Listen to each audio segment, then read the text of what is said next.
쿠마 아도나이 베야푸츠 오예베카 베야누스 메사네카 미파네카. 여호와여 일어나사 주의 대적들을 흩으시고 주를 미워하는 자가 주 앞에서 도망하게 하소서. 샬롬 생각하는 성경 홀리아미입니다. 오늘의 말씀은 하나님께 제물을 드릴 때 어떻게 드려야 하는지에 대한 내용입니다. 오늘의 말씀에서 가장 중요한 포인트는 기쁘게 받으시도록 제물을 드리는 것입니다. 혹시 여러분들은 하나님을 믿고 교회에 다니시면서 어떻게 해야 하나님께서 기뻐하실지를 생각해 보신 적 있으신가요? 혹은 내가 지금 하고 있는 신앙의 모습을 과연 하나님께서 기뻐하실까 생각하고 계신가요? 오늘의 말씀을 통해 우리들이 어떻게 해야 하나님께서 기뻐하실지를 함께 생각해보는 우리들 되길 소망합니다.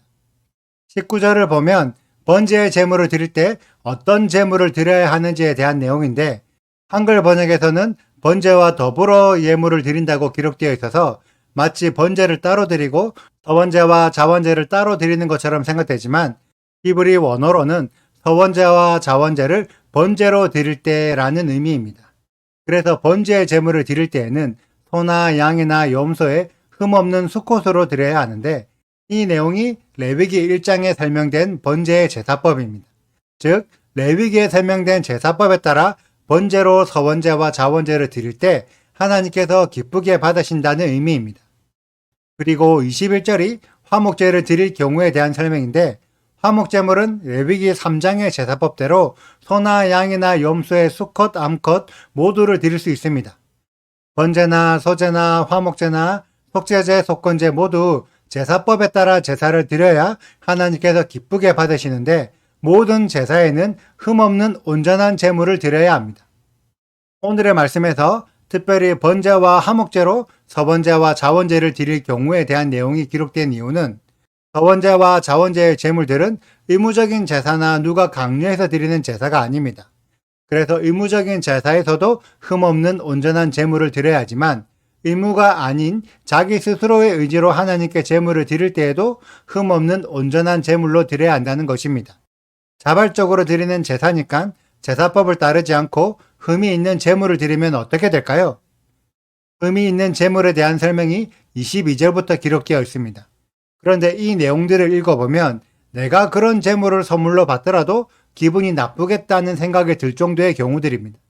화목제나 속죄제나 속건제의 경우에는 제물의 기름만 제단 불 위에 올려드리고 남은 고기들은 진영 밖에 태워서 버리거나 제사장 또는 이스라엘 백성들이 먹기 때문에 신선한 기름만 드리면 되겠지만, 번제의 경우에는 제물에 각을 떠서 모든 부위를 제단불에 올려드리는 제사입니다. 그렇기 때문에 번제를 드릴 때 제물의 상태, 눈이 멀거나 상한 상태, 종기나 습진이 있는 상태로 그대로 하나님께 올라가게 됩니다. 만약 어떤 사람이 우리 부모님께 병든 고기를 선물로 줬다고 생각해 보세요. 여러분들은 기분이 좋으실까요? 물론 병든 부위를 제외하여 버리고 건강한 부위만 먹으면 상관없다고 생각될 수도 있습니다. 하지만 병든 제물을 번제로 올려드리는 것은 병든 부위를 함께 태워드리는 것으로 하나님께서 병든 부위를 받으시게 됩니다. 이런 제사를 과연 하나님께서 좋아하실까요? 너무나 상식적으로 생각해도 이런 제물은 하나님께서 기뻐하지 않으실 것입니다.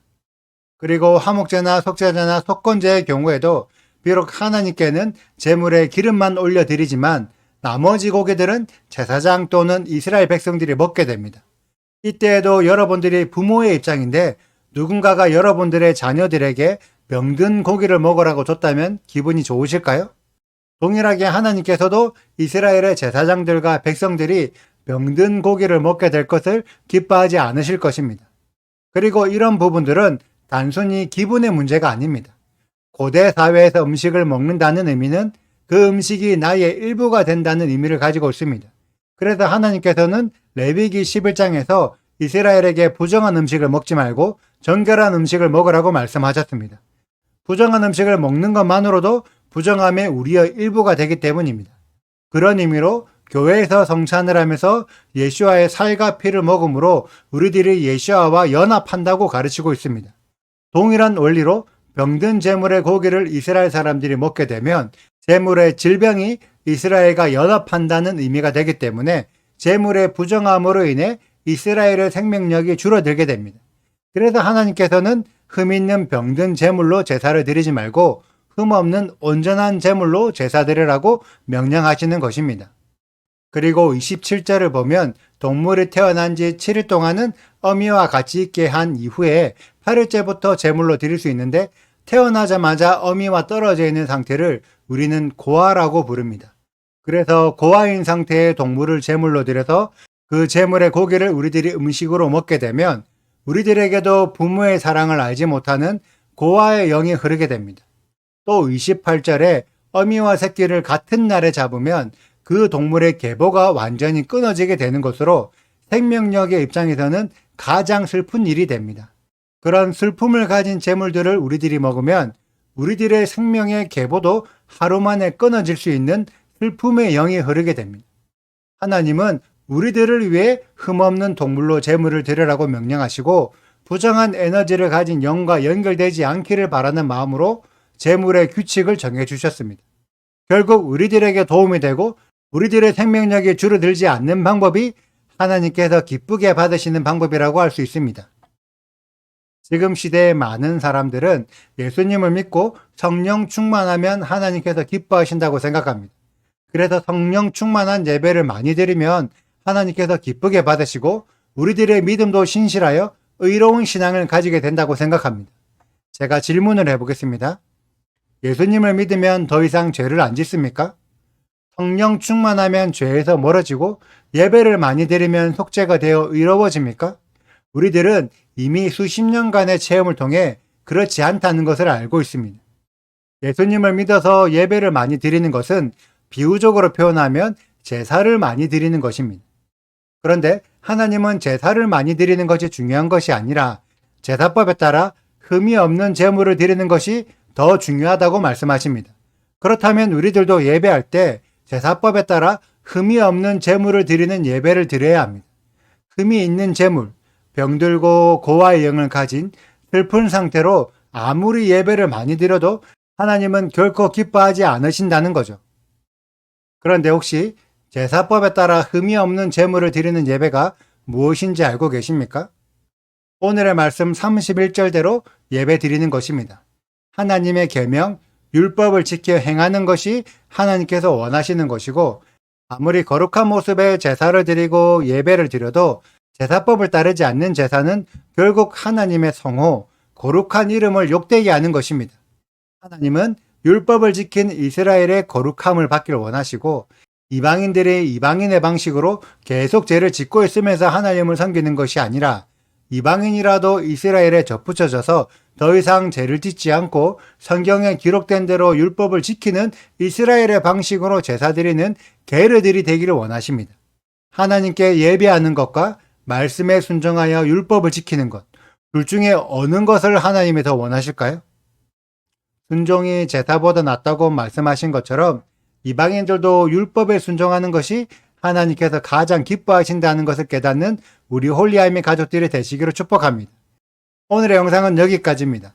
오늘의 말씀 읽으시고 궁금한 점이 있으시다면 언제든지 댓글로 남겨주세요. 오늘도 감사합니다. 샬롬! 여호와께서 모세에게 말씀하여 이르시되 아론과 그의 아들들과 이스라엘 온 족속에게 말하여 이르라 이스라엘 자손이나 그 중에 거류하는 자가 서원제물이나 자원제물로 번제와 더불어 여호와께 예물로 드리려거든 기쁘게 받으심이 되도록 소나 양이나 염소의 흠없는 수컷으로 드릴지니 흠 있는 것은 무엇이나 너희가 드리지 말 것은 그것이 기쁘게 받으심이 되지 못할 것임이니라. 만일 누구든지 서운한 것을 갚으려 하든지 자의로 예물을 드리려 하여 소나 양으로 화목제물을 여호와께 드리는 자는 기쁘게 받으심이 되도록 아무 흠이 없는 온전한 것으로 할지니 너희는 능먼 것이나 상한 것이나 지체에 배임을 당한 것이나 종기 있는 것이나 습진 있는 것이나 비루먹은 것을 여호와께 드리지 말며 이런 것들은 제단 위에 화제물로 여호와께 드리지 말라.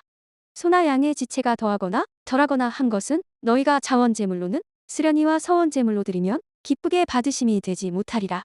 너희는 고한이 상하였거나 치였거나 터졌거나 배임을 당한 것은 여호와께 드리지 말며 너희의 땅에서는 이런 일을 행하지도 말지며 너희는 외국인에게서도 이런 것을 받아 너희의 하나님의 음식으로 드리지 말라. 이는 결점이 있고 흠이 있는 것인즉 너희를 위하여 기쁘게 받으심이 되지 못할 것임이니라. 여호와께서 모세에게 말씀하여 이르시되 수소나 양이나 염소가 나거든 이래 동안 그것에 어미와 같이 있게 하라. 여덟째 날 이후로는 여호와께 화제로 예물을 드리면 기쁘게 받으심이 되리라. 암소나 암양을 막론하고 어미와 새끼를 같은 날에 잡지 말지니라. 너희가 여호와께 감사제물을 드리려거든 너희가 기쁘게 받으심이 되도록 드릴지며 그 제물은 그날에 먹고 이튿날까지 두지 말라. 나는 여호와이니라. 너희는 내 계명을 지키며 행하라. 나는 여호와이니라. 너희는 내 성호를 속되게 하지 말라. 나는 이스라엘 자손 중에서 거룩하게 함을 받을 것이니라. 나는 너희를 거룩하게 하는 여호와여. 너희의 하나님이 되려고 너희를 애굽 땅에서 인도하여 낸 자니 나는 여호와이니라. 구독과 좋아요를 눌러주세요. 그리고 알림 설정도 해주시고요. 그리고 하트도 꼭 눌러주세요. 슈바 아도나이 리베보트 알레페 이스라엘 여호와여 이스라엘 천만인에게로 돌아오소서.